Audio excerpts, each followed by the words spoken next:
കോഴിക്കോട് കോർപ്പറേഷന്റെ വികസന നേട്ടങ്ങൾ വിവരിച്ചുള്ള പ്രോഗ്രസ് റിപ്പോർട്ട് വിതരണം ചട്ടലംഘനമെന്ന് ജില്ലാ കളക്ടർ. റിപ്പോർട്ടിന്റെ വിതരണം നിർത്തിവെക്കാൻ നിർദ്ദേശം നൽകി. വിഷയത്തിൽ കോർപ്പറേഷൻ ഇതുവരെ മറുപടി നൽകിയിട്ടില്ല എന്നും കളക്ടർ അറിയിച്ചു. എന്നാൽ ഒരു ചട്ടലംഘനവുമില്ല എന്നാണ് CPM പറയുന്നത്. വിതരണം തുടരുമെന്നും LDF സംസ്ഥാന തെരഞ്ഞെടുപ്പ് കമ്മീഷണർക്ക് പരാതി നൽകുമെന്നും deputy mayor Muzaffar Ahmed media വണിനോട് പറഞ്ഞു. And I have given very strict instructions to the corporation to stop distribution. അത് റിട്ടേൺ ആയിട്ട് ഞാൻ ഓർഡർ സാറ്റർഡേ തന്നെ കൊടുത്തിട്ടുണ്ട്. കാരണം അത് MCCയിലെ ഉല്ലംഘനമാണ്. പിന്നെ അതിലെ ഡീറ്റെയിൽ ഞാൻ ചോദിച്ചു, ആരാണ് ഇത് ഡിസ്ട്രിബ്യൂഷനിൻ്റെ ഓർഡർ ചെയ്തിട്ട്, എങ്ങനെയാണ് ഡിസ്ട്രിബ്യൂഷൻ പ്ലാൻ ചെയ്തിട്ട്, എവിടെ പ്ലാൻ ചെയ്തിട്ടുണ്ട്, ഏത് ഡേറ്റിൽ പ്ലാൻ ചെയ്തിട്ടുണ്ട്, അതിൻ്റെ ഡീറ്റെയിൽസ് എനിക്ക് ആവശ്യമുണ്ട്. Because as of now corporation എനിക്ക് റിപ്പോർട്ട് തന്നിട്ടില്ല ഈ വിഷയത്തിൽ. ബട്ട് വളരെ സീരിയസ് ആയിട്ട് ഞാൻ ഈ വിഷയം നടത്തി. അതുകൊണ്ട് ഒരു സംശയമല്ലാതെ I had given instruction to stop the distribution immediately. പ്രാഥമികമായിട്ട് ഐ എം മോസ്റ്റ്ലി സർട്ടൻ ഇതൊരു വയലേഷനാണ്. കാരണം ഞാനത് ആ മാഗസിൻ ഞാൻ നോക്കി, അതൊരു കോർപ്പറേഷനിൻ്റെ വർക്ക്സിൻ്റെ റിലേറ്റഡ് ആയിരുന്നു. പക്ഷേ ഇപ്പം MCC ഇംപ്ലിമെൻറ്റ് ചെയ്യുമ്പോൾ അത് ഡിസ്ട്രിബ്യൂഷൻ പാടില്ല, അതൊരു വയലേഷൻ ഉണ്ട്. പക്ഷേ അതിൻ്റെ ഒരു ഡീറ്റെയിൽഡ് ആയിട്ട് റിപ്പോർട്ട് ഞാൻ SECയിലേക്ക് റെഡി ആക്കുന്നുണ്ട്. പ്രോഗ്രസ് റിപ്പോർട്ട് തെരഞ്ഞെടുപ്പെല്ലാം പ്രഖ്യാപിക്കുന്നതിന് മാസങ്ങൾക്ക് മുമ്പ് ഒക്ടോബർ 27 കോഴിക്കോട്ടെ വികസന സദസ്സിൽ, കോർപ്പറേഷൻ്റെ വികസന സദസ്സിൽ വെച്ച് റിലീസ് ചെയ്യപ്പെട്ട ഒരു രേഖയാണ്. അന്ന് പ്രസിദ്ധീകരിച്ച് താഴേക്ക് പോയിട്ടുള്ള ഒരു പ്രസിദ്ധീകരണം തെരഞ്ഞെടുപ്പ് കാലത്ത് ജനങ്ങൾക്കിടയിൽ അത് എത്തുന്നത് എങ്ങനെയാണ് ചട്ടലംഘനം എന്ന് മനസ്സിലാവുന്നില്ല.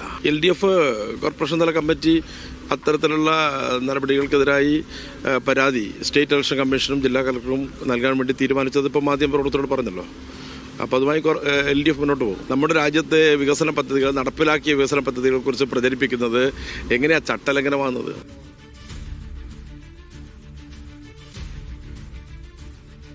മുഹമ്മദ് അസ്ലം വിവരങ്ങൾ നൽകാനായി ചേരുന്നുണ്ട്. അസ്ലം, ഇത്തരത്തിലുള്ള ഈ പ്രോഗ്രസ് റിപ്പോർട്ട് വിതരണം ഇത് ഈ തെരഞ്ഞെടുപ്പിനിടയിൽ നടത്തുന്നത് അത് ഉചിതമായ കാര്യമാണോ? കളക്ടർ ഇത് സംബന്ധിച്ച് എന്ത് കാര്യമാണ് പറയുന്നത്?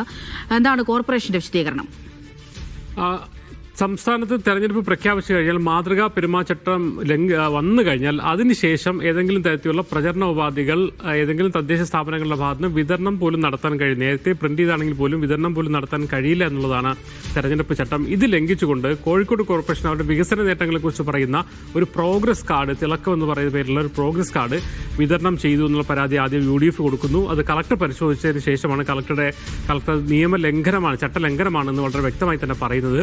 അത് കോർപ്പറേഷൻ പിന്നീടാണ് പ്രിന്റ് ചെയ്ത് വന്നത്. പ്രകാശനം നേരത്തെ നടത്തിയിട്ടുണ്ടെങ്കിലും പ്രിന്റ് ചെയ്ത് വന്നതെന്നാണ് കളക്ടർക്ക് ലഭിച്ച റിപ്പോർട്ട്. മാത്രമല്ല ഈ ഒരു progress report election committee office, LDFന്റെ ഇലക്ഷൻ കമ്മിറ്റി ഓഫീസുകളിൽ വെച്ച് അടുക്കി വയ്ക്കുന്നതിൻ്റെയും വിതരണം ചെയ്തതിൻ്റെ ദൃശ്യങ്ങൾ കൂടി ജില്ലാ കളക്ടർക്കും മറ്റും ലഭിച്ചിട്ടുണ്ട്. അതായത് ഇതിന് ശേഷമാണ്, മാതൃകാ തെരഞ്ഞെടുപ്പ് ചട്ടം വന്നതിന് ശേഷമാണ് വിതരണം എന്നുള്ള കാര്യത്തിൽ ഏറെക്കുറെ ധാരണയായിട്ടുണ്ട്. മാത്രമല്ല ഇത് എത്ര കോപ്പി അടിച്ചു, എത്ര രൂപയാണ്, കാരണം പരമാവധി 6 ലക്ഷം രൂപ മാത്രമേ ഇത്തരത്തിൽ കോർപ്പറേഷൻ തന്നെയാണെങ്കിൽ പോലും ഇറക്കാൻ കഴിയുള്ളൂ. എന്നാൽ 30 ലക്ഷം രൂപയിലധികം ഇത് ചെലവാക്കിയെന്നാണ് പറയുന്നത്. ആ അർത്ഥത്തിൽ അതിന്റെ പ്രിന്റിങ്ങും അതിന്റെ വിതരണം ഉൾപ്പെടെയുള്ള കാര്യങ്ങളിൽ ചട്ടലംഘനം ഉണ്ടായി എന്ന കാര്യം വ്യക്തമാണ്. അതിന്റെ അടിസ്ഥാനത്തിലാണ് ജില്ലാ കളക്ടർ ഇക്കാര്യത്തിൽ ലംഘനമാണെന്ന് പറഞ്ഞിരിക്കുന്നത്. സംസ്ഥാന തെരഞ്ഞെടുപ്പ് കമ്മീഷന് ഈ സംബന്ധിച്ചുള്ള പരാതി നൽകും. കോർപ്പറേഷൻ പറയുന്ന കാര്യം നേരത്തെ പ്രസിദ്ധീകരിച്ചാണ്, നേരത്തെ വിതരണം ചെയ്താണ്, ഇപ്പോൾ ആളുകാരിൽ എങ്ങനെ എത്തി എന്ന് അറിയില്ല.